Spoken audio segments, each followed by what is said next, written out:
The Norwegian Nobel Committee has decided to award the Nobel Peace Prize for 2018 to Denis Mukwege. Haven't heard of Denis Mukwege? We thank you. He's finally getting the recognition he deserves. On the international stage, he's a rock star. And at home, in the Democratic Republic of Congo, he's known as Dr. Miracle for his selfless battle against Congo's epidemic of rape. The region has been plagued by slavery and genocide since Belgium ruled in the 19th century. The 20th was no kinder, and the 21st century continued the tradition, with civil wars killing millions and rival militias raping millions more. This spot on a dusty road on the outskirts of a town called Bukavu may not look like much, but walk through this gate and you are leaving behind all the violence and bloodshed that have torn this country apart and entering a sanctuary, a place of healing and hope. How can you be quiet and feel that you are really a human when you can't speak up for all these women who can't speak for themselves? Dr. Miracle is a pioneering gynecologist and surgeon. He founded Panzi Hospital 20 years ago in 1999. Dr. Mukwege operates on thousands of women every year, carefully reconstructing their bodies and their minds after they have been brutally raped and abused. You've treated tens of thousands of women here. Yes. Now it's around 45,000 women treated in this facility. 45,000 Exactly.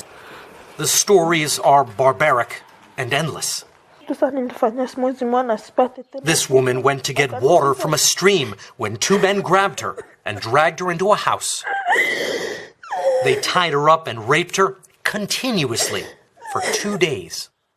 Another survivor, Sandra, was raped by a neighbor. It didn't just stop with the rape. You found out then you were sick. Yeah.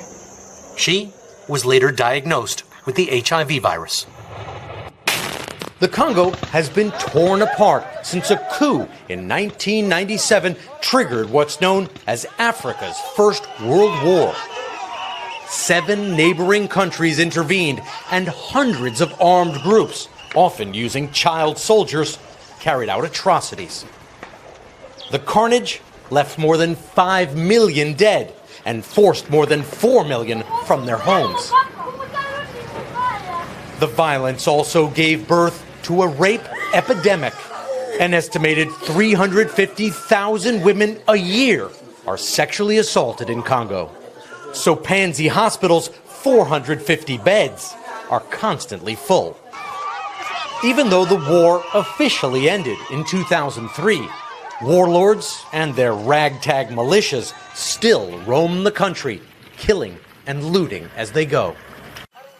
Violence here has always been about access to resources that were in demand somewhere else.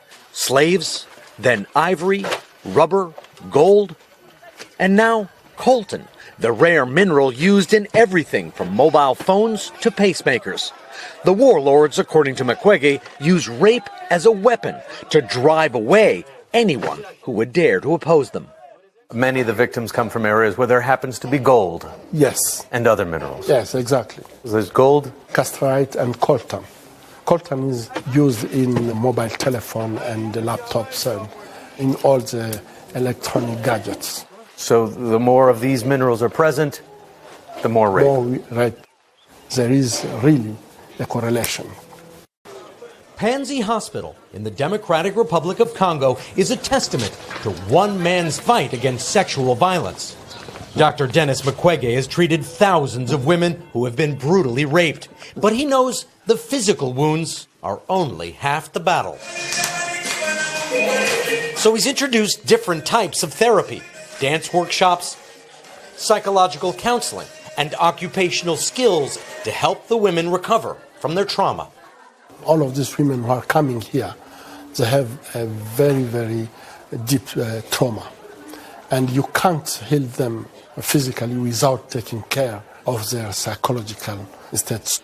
So we need really to help them to be able to reintegrate their community and restart their life, even they went through terrible things. Remember Sandra? Yeah! She's fighting back, determined never to be a victim again. She's also recorded a song as part of Dr. Mukwege's music therapy program, and it's getting airplay. What was it like the first time you heard your song on the radio? How did it make you feel? I was happy. That song was straight from my heart. What was the message? What did you want people to understand from this song? I wanted to tell victims of sexual violence who are despised and rejected that they are just as important as everyone else. You can see them dancing.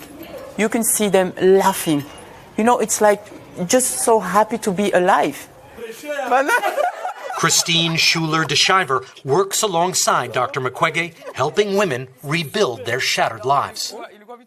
They are the strongest women. You don't know what's going on with them. You're just so beautiful young woman.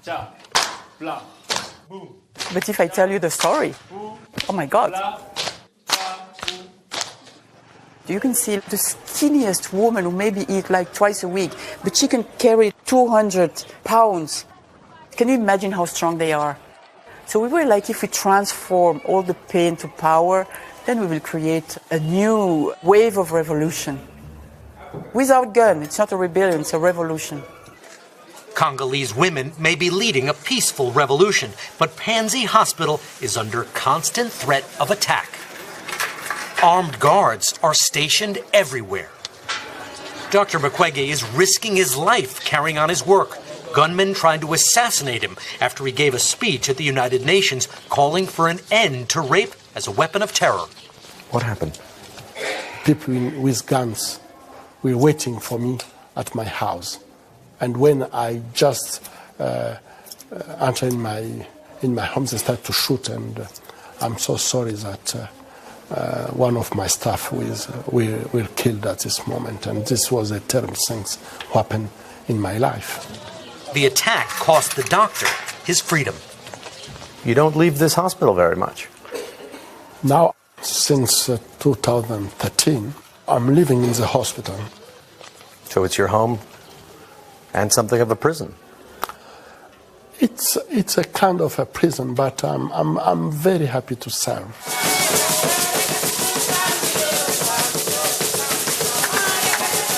Despite the threats, despite the violence, and despite the relentless pain and suffering that surrounds him, Mukwege soldiers on, determined to live up to his reputation as Dr. Miracle.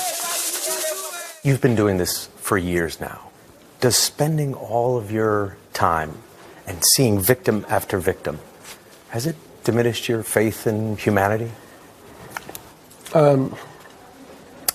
This is really a good question, but my way or my faith, I think that we human, we have a choice. We can choose to do good things or bad things, and this depends with each of us. Do you think people are inherently evil when this happens constantly? We need to work and show people that they can do things in another way. And I think that what is happening in many conflicts to treat women as just are not human is a terrible thing for our humanity. The Democratic Republic of Congo is not exactly living up to its name. Elections were held in December and a new president won. But the former president, Joseph Kabila, who had been in power for 18 years, refuses to give up. His allies have formed a coalition government and have sworn loyalty to him. The future is uncertain at best. Is there hope for Congo? There is hope. I think that if I could think that there is no hope, I should just leave the country, but I have hope. You have a son who's also studying to be a gynecologist and one day hopes to follow in your footsteps. I can't decide for him, but if he can follow in my footsteps, I will be very happy. Do you think he will? Do you think your son will keep this going? I hope